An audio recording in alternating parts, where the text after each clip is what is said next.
তো আপনি শিবধামের সাথে কতদিন থেকে যুক্ত আছেন? 2 বছর। 2 বছর। তো শিবধাম থেকে কি ফল লাভ করেছেন বা কৃপা লাভ করেছেন, যেটা মনে হচ্ছে শিবধাম প্রভু কৃপা করছে? আমি শিবধাম প্রথম ফটো প্রতিষ্ঠান করেছি। আচ্ছা। তারপর গৃহবন্ধন, লক্ষ্মী বন্ধন, 3টে কবচ নিয়েছি এবং আমি রোজ সন্ধ্যা 7টা থেকে 6টা থেকে 7টা পর্যন্ত বাবার নাম জপ করি। আচ্ছা। এবং বাবার নাম জপ করি এবং বাবা স্বপ্নেও আমাকে দর্শন দিয়েছে, একবার না কয়েকবার। একদিন সকালবেলা ঘুম থেকে উঠে বিছানায় ঘুমে উঠি, যখন বাবার নামটা ইচ্ছে করে না নিতে, না আজ আমি নেবো না, ঘুম পাচ্ছে, আর একটু ঘুমে নেই। তখন বাবা ফটোর থেকে হলুদ রঙের পাঞ্জাবি পরে, হলুদ রঙের ধুতি পরে, সে একবারে সশরীরে ফটোর থেকে আমাকে স্পষ্টভাবে দেখাচ্ছে, আর উনি বলছে যে মা নামটা জপ করতে। আচ্ছা, তারপর আপনি নাম জপ করতে শুরু করলেন? নাম জপ। আচ্ছা, তো এই নাম জপ করে বা শিবধামের ছবি প্রতিষ্ঠা করে আপনি কি ফল লাভ করেছেন, যেটা মনে হচ্ছে কি শিবধাম প্রভু কৃপা করছে ছবি প্রতিষ্ঠা করার পর আপনি যেটা অনুভব করেছেন বা বুঝতে পারছেন? অনেকগুলো বিপদ থেকে আমরা উদ্ধার হয়েছি, এবং আমি যদি বিপদেও পড়ি। কি কি সমস্যা ছিল আপনার? তাও শিবধামের ছবি প্রতিষ্ঠা যে আপনি করেছেন, মানুষের সমস্যা নেই শিবধামে আছে, তো আপনি যে শিবধামের ছবি প্রতিষ্ঠা করেছেন, তো তার আগে আপনার সমস্যা কি কি ছিল সেটা যদি একটু ইন ডিটেলসে বলতেন। অনেক সমস্যা ছিল, মানে হাজবেন্ড ওয়াইফের অনেক প্রবলেম। আচ্ছা আচ্ছা আচ্ছা। তারপরে শ্বশুর শাশুড়ি, ননদ বাসুর, এদের সাথে প্রবলেম। আচ্ছা। এগুলো বাবাকে ডাকতে এই সমস্যাগুলো সমাধান হয়ে গেছে। এবং যদি বাবা তারপরে যদি ঝগড়াঝাটি অশান্তি হয়, সেটা পরের দিন বোঝা যাচ্ছে যে সেটা মঙ্গলের জন্য বাবা করেছে।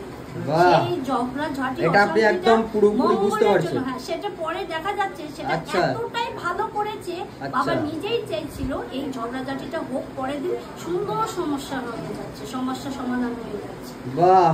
তো আপনি শিবধামের ছবি কত দিন হলো প্রতিষ্ঠা করেছেন? আমার প্রায় 2 বছর হতে চলেছে। 2 বছর হতে চলছে। আচ্ছা, তো আপনি শিবধামে এসেছেন, সেবাও নিয়েছেন, তো শিবধামের যে অ্যাপয়েন্টমেন্টের যে সিস্টেমটা আছে, তো অনেকের ধারণা বা যারা ভিডিও দেখে সোশ্যাল মিডিয়ায় তারা অনেকেই মন্তব্য করে থাকেন, কমেন্ট করে থাকেন যে শিবধাম নাকি সাধারণ মানুষের কাছ থেকে টাকা পয়সা লুটে নিচ্ছে বা ভক্তদের কাছ থেকে টাকা পয়সা লুটে নিচ্ছে, তো তাদের উদ্দেশ্যে আপনি কি বলবেন?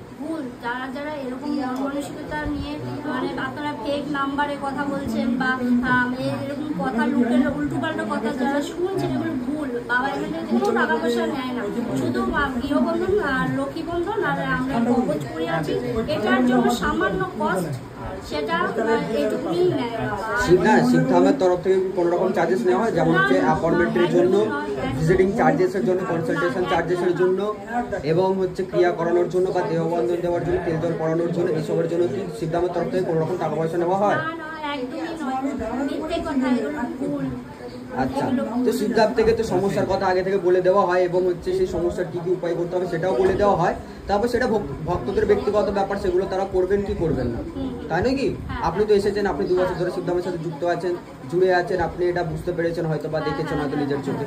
তো অনেক তো অনেকেই আছে আবার শিবধামের ভিডিও দেখছে, ভাবছে কি ওখানে গেলে নাকি এসব মানে জবরদস্তি করে হাতে ধরিয়ে দেওয়া হয় টাকা পয়সা নেওয়ার জন্য, তো তাদেরকে কি বলতে চাইবেন আপনি ভিডিওর মাধ্যমে? তাদেরকে আমি বলছি, আপনারা ভুল, যে যারা এসব কথা বলছে বা শুনছেন, যা আপনারা জানেন যে এখানে গেলে টাকা পয়সা লাগে, এগুলো ভুল ধারণা আপনাদের। শিবধাম এরকম চিটিং করে না, বাবা চিটিং করতে পারে না। ঠিক ঠিক বলুন। জয় শিবধাম। জয় শিবধাম। জয় শিবধাম।